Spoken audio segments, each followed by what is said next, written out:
Welcome back to another new episode from the Coatings Pro interview series. I'm your host, Ben Dubose, and I'm a staff writer with Coatings Pro magazine and for the AMP publications team. In this episode, we're getting back into our Showcase Profile series to spotlight longtime members of SSPC and/or NACE. We're doing this to highlight the integration of SSPC, the Society for Protective Coatings, and NACE International, and to explore how the new combined organization known as AMP, the Association for Materials Protection and Performance, can best serve the coatings industry. Shortly following the AMP annual conference and expo in March, we spoke with Pete Ault, incoming president of KTA-Tator, and Bill Corbett, chief operations officer. Based in Pittsburgh, Pennsylvania, KTA's specialties include coatings and corrosion engineering and inspections, steel and concrete fabrication inspection, field and laboratory coatings failure analysis, environmental health and safety consulting, and contract administration for maintenance and construction activities.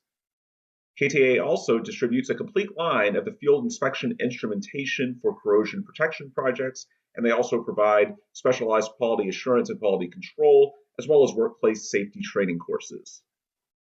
With that in mind, the topics from our interview certainly discuss their expertise as a company and some association talk related to AMP, but we also discuss their overall careers in coatings and corrosion protection, as well as their advice for peers and industry newcomers, market trends in 2022, and a whole lot more. Without any further delay, let's play back that conversation. So I think a good place to start would be if each of you could give us a little bit of background about your careers in the industry, your time with KTA, any relevant certifications you have, just, a minute or two bio to anyone who is not familiar with you. Bill, we can begin with you. Sure. Bill Corbett, currently the Chief Operations Officer for KTA-Tator, headquartered here in Pittsburgh, Pennsylvania. I have a dual role. I also serve as the Instrument Sales Service and Training Business Unit Manager for that same entity. I started my career with KTA back in 1979, a little over 40 years ago, actually as a laboratory technician doing paint testing. I then picked up a BA degree during the evenings and worked during the day, and worked in various divisions, I'll call them, of KTA over the years, including laboratory inspection, environmental health and safety, marketing and advertising, training, managed professional services business unit for a period of years until taking on this current position back in 2016. I hold an AMP protective coating specialist certification, and I'm also an AMP senior certified coatings inspector. And I've maintained those certifications since about the mid 1990s, when I first began getting involved with both SSPC and NACE. I chair a couple of committees within AMP, the Dry Film Thickness Committee, and I'm also the program chair of the AMP CIP training program. And I'm involved with a couple of ASTM subcommittees that focuses on physical testing of coatings as well as industrial protective coatings. And Pete, the same question to you. Yeah, so my name is Pete Ault. I'm the incoming president of KTA. I started my career as an intern in college with a company called Ocean City Research that evaluated materials performance in the ocean. As a mechanical engineer, I like to think about the way materials behave and fail, and a lot of it was steel and concrete related. But when you start in the corrosion business, you can't avoid paint. And over the years, got pretty heavily involved in the use of coatings and linings and different, to protect different kinds of structures, as well as cathodic protection inhibitors and all the other standard corrosion control techniques. In 2006, myself and a couple others founded a company called Elsley Technologies, which did a lot of research and testing and engineering work, primarily for the Department of Defense. And Elsley became part of KTA in 2019. Up until, currently I hold the roles of president of Elsley and a business unit manager of the KTA businesses that have to do with laboratory testing and professional services. I hold a professional engineer license in a few states. Been involved with NACE and SSPC since the 1990s and have protective coating specialist and coating inspector certifications from what is now AMP, and I'm also involved in trade associations in the marine and highway industry, as well as ASTM. So with Elsley, which was acquired by KTA in 2019, and Pete, this is for you as a quick follow-up, how's that integration going now that we're in 2022? We're more than 2 years into the combination. What's that been like for you now that you're, fully on board with KTA? For me personally, and I think I speak for most of Elsley, it's been a great relationship. For me, I'm excited about all the enhanced capabilities we have, even some things that I didn't know KTA did. Elsley was 25 people when we became part of KTA. We obviously couldn't afford some of the great laboratories that KTA has, and some of the non-destructive testing expertise that as kind of corrosion subject matter experts, very often you're looking at a rusty piece of something and they want to know if it's going to fail, and KTA has the non-destructive testing expertise that helps us do that. Certainly we collaborate in the traditional coating space as well. So I think it's been a great move for Elsley and for KTA. So with regards to KTA and now the organization that it is in 2022, which certainly includes Elsley, for any listener that isn't fully familiar, what is the full scope at KTA, if you will? And this can be for either of you, give us some background as far as areas of expertise for where KTA is now that we're early in 2022. Yeah, I guess this is Bill. I'll take that, and then Pete can chime in areas perhaps that I'm not thinking of. But so KTA originally started off as a kind of a coatings consulting engineering firm that really doesn't make coatings and doesn't apply coatings in the field or shop. But if you can imagine anything else that has to do with industrial or commercial coatings, we'd get involved with, and that would include, coating failure investigations and preparing or reviewing specifications for owners, doing independent laboratory testing of those coatings, and doing corrosion surveys, coating condition assessments and corrosion surveys, doing full-time, third-party coatings inspection, and more recently, steel and concrete inspection, during the fabrication of new concrete and steel structures in shops, non-destructive evaluation of materials. And as I mentioned earlier, we also sell a variety of coatings inspection instruments. We also service and calibrate those instruments in our ISO-accredited calibration laboratory. We provide training services that, some might say would compete with AMP, but they really don't, because we don't offer any certification. We only offer training. And we promote our training courses as a very good warm-up, if you will, before going into those certification level courses that can be arguably more challenging. We also have a commercial services division that mostly dealt with more of the big box stores and, diagnosing some of their paint related issues that oftentimes had little to do with the paint and a lot to do with the constructability of the building itself, but helping preserve the brand of some of those, major big box retail stores. Pete, what have I missed? Nothing really. I think the thing that really surprised me, though, you say more recently involved in steel and concrete, but if you're a 70-year-old company, KTA has been doing steel inspection for 25 years, which is, to me, as a company that's only 15 years old, it's not more recently, right? Same thing with concrete. I think KTA has been in the concrete business for 10 years or so. I think that's important for folks to recognize.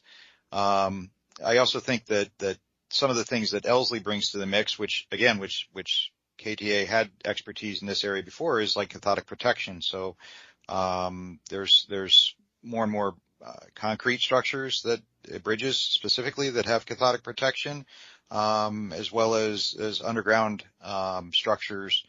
We tend to think about pipelines, but there's all sorts of tanks and heck, we're even putting cathodic protection on signposts and anything that's buried in the ground might have the need for that.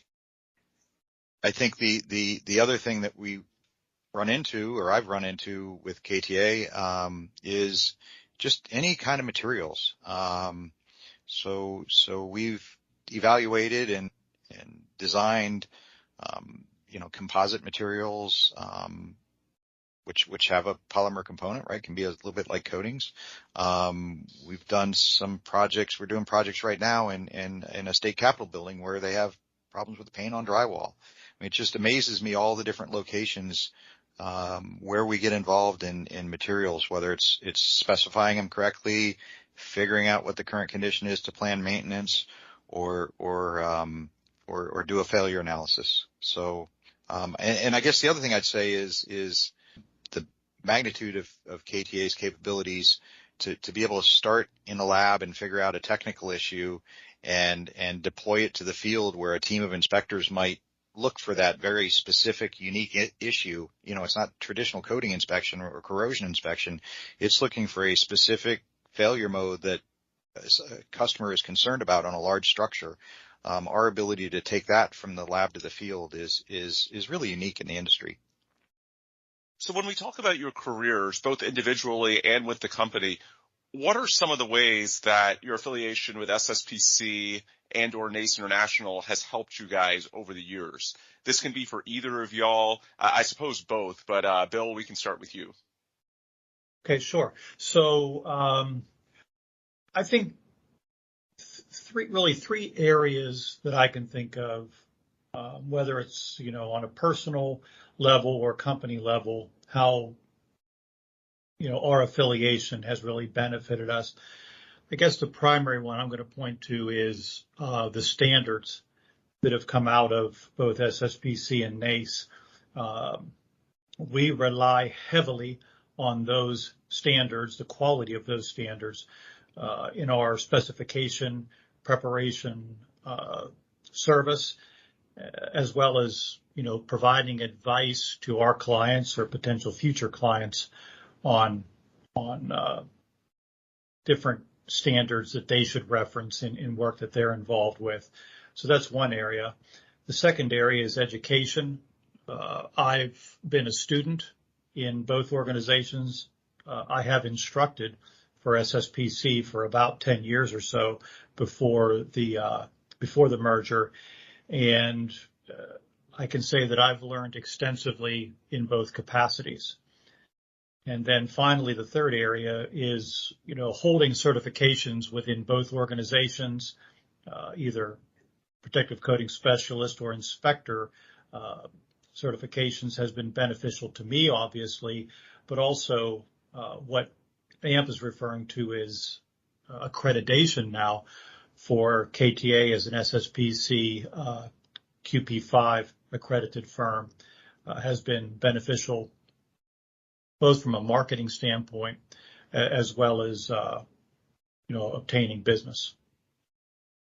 Pete, is there anything you wanted to add to that?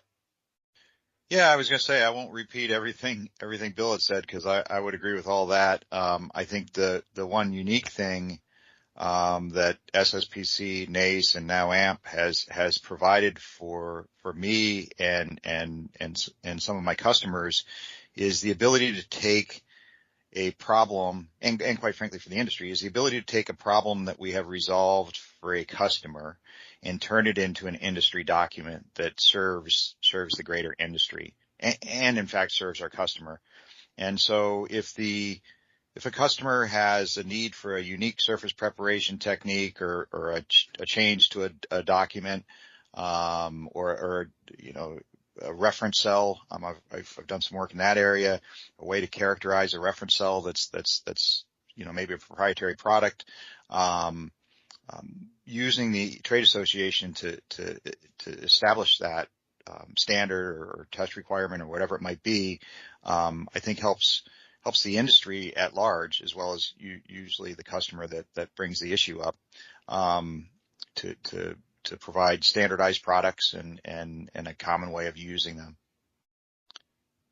What are some of the things you're hoping to see from the combined organization known as AMP? We've been talking largely on this podcast about the past in terms of where we're going in the future.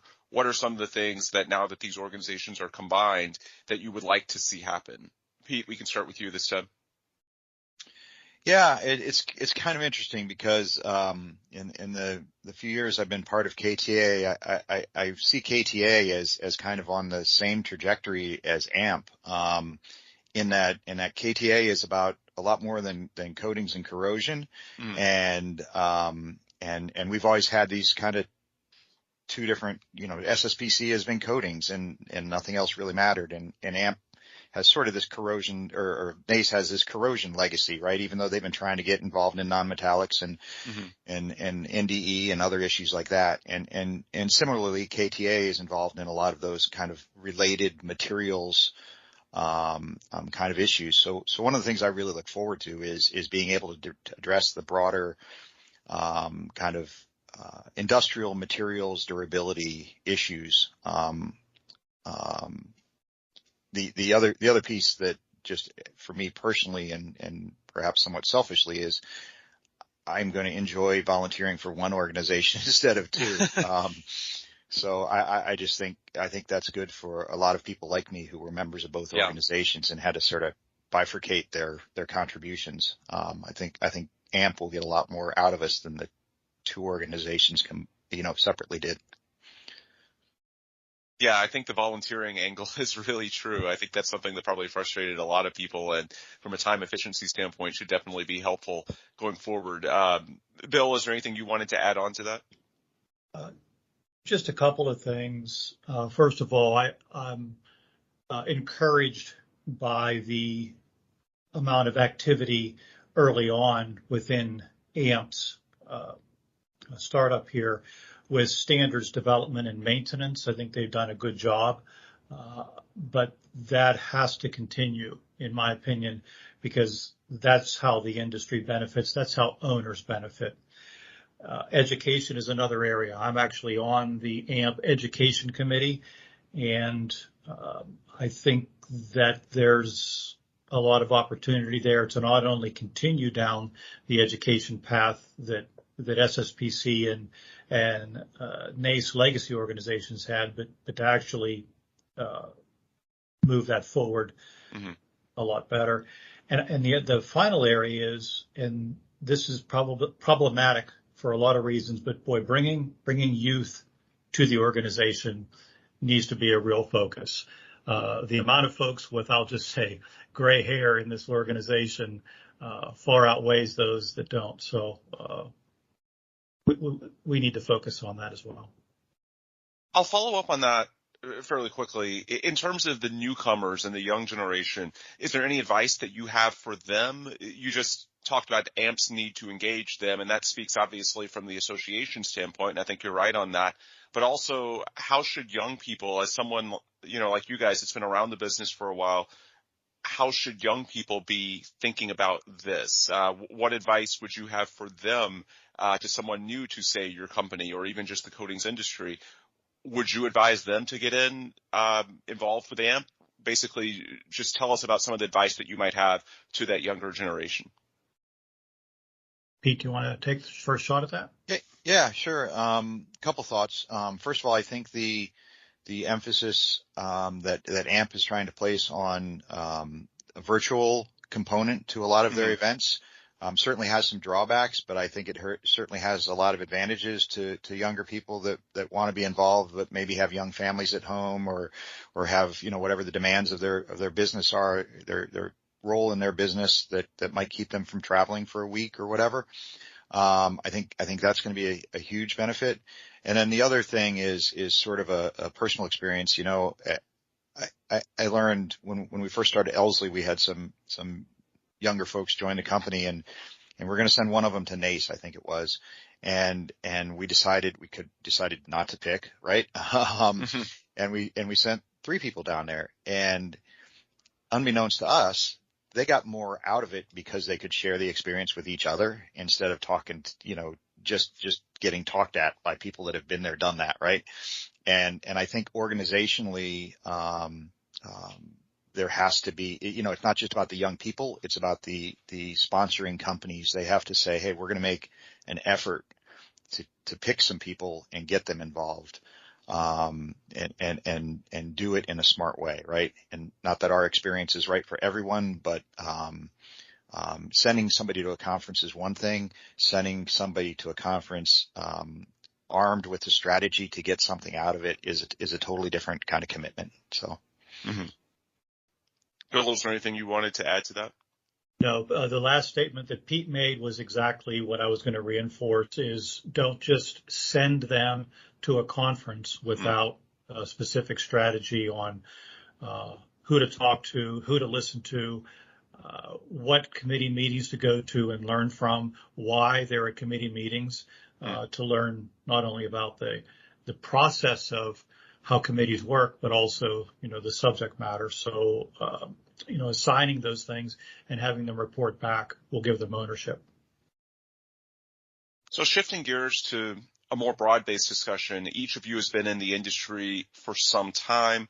I'm curious your perspective on, I guess, A, how the industry has changed over your time in it, and B, more specifically, what are some of the trends that you're seeing in recent years as far as technologies and services that may be in demand, application practices, manufacturing development strategies, new regulations, just at a high level, what are some of the changes in recent years and what is KTA doing to try and, I suppose, react and be ready for those? Bill, we can start with you this time. Okay. Yeah. When I got into the industry, lead paint was still being used. In fact, I was spraying lead paint in our laboratory when I started. And then we kind of saw this evolution into, the traditional zinc epoxy urethane, which are still used today, obviously. But then it kind of evolved into things like 2-coat systems using higher performance finish coats, even single coat systems. Now we see a lot of duplex systems, either thermal spray or hot dip galvanizing with a liquid applied on top. Some of those systems were taboo in years past because they're just too expensive to apply. Well, we've gotten better at realizing, installation costs versus life cycle costs. So I think that trend will continue. Certainly we're going to continue to be challenged with VOC regulations. The other area is the evolution of powder coatings, mostly obviously for new construction, but application of those, I think, is another area that I think we're going to see continue to evolve. There's certainly a lot of those kinds of things. And then I'd add to that, you just walked the trade show floor last week and you see and have been seeing a lot more technology, a lot more technically advanced tools, whether it's a power tool for cleaning a surface or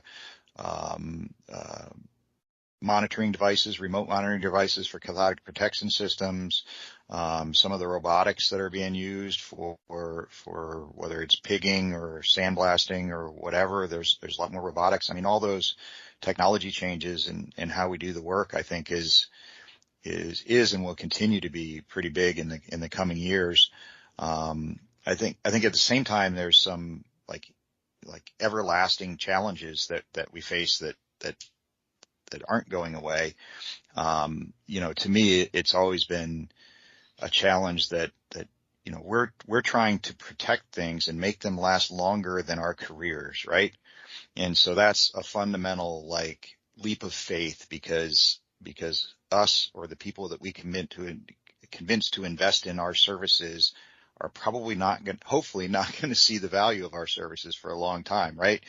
And then so I think some of the things that AMP is doing to show what happens when you don't do that is really important. And so addressing the crumbling infrastructure and the reason that's happening is the only way you can really convince people that they need to make the investment now for the benefit in 40 or 50 years. And that's, that's no amount of technology, I don't think can, yeah, maybe there might be some fancy model, some fancy, prediction model that will solve that problem. I know people are working on that kind of stuff, but, that's an enduring challenge I think we'll continue to face. Is there anything in particular that KTA is working on this year or the next few years as far as just, services, technologies? When people come by the KTA booth at AMP last week, what are you telling them? What are people asking for? Yeah, I think, again, we're working a lot in the kind of here and now space. So all the robotics and automation and drones and all of those things, these more sophisticated instruments, thinking about how to use data, in a more meaningful way, and find longer trends other than just what you wrote on the inspection sheet or the monitoring report. All those are the kinds of things that we're looking at right now. Yeah, and part of our mission statement is to provide customer-driven innovation.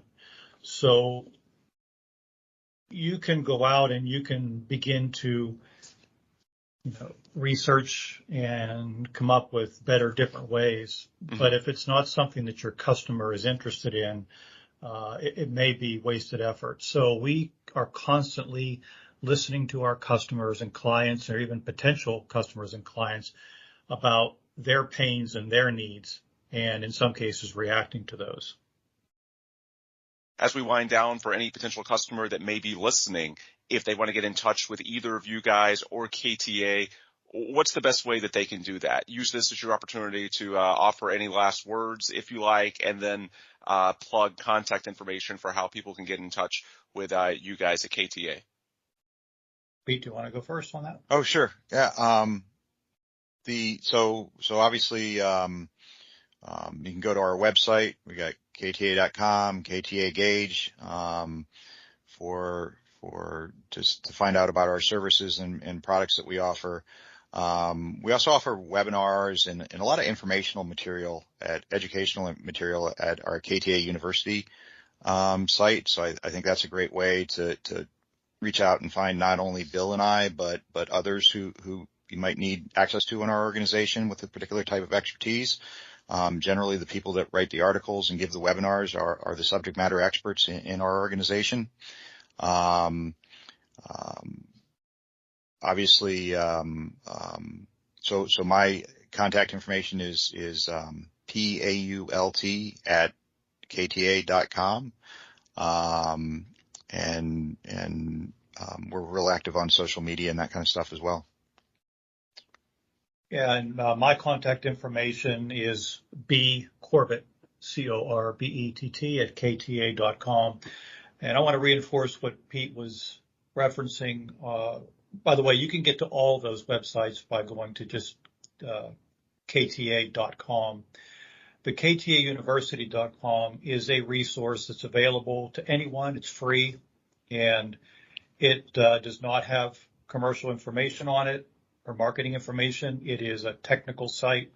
It has webinars, podcasts, articles, videos on coatings technology. There's new content. About every month or so, we put on some new content, and we encourage folks to use that as a resource. And if something catches your eye and you want to talk further with the author, their contact information is on the particular article or podcast that's being referenced on the site.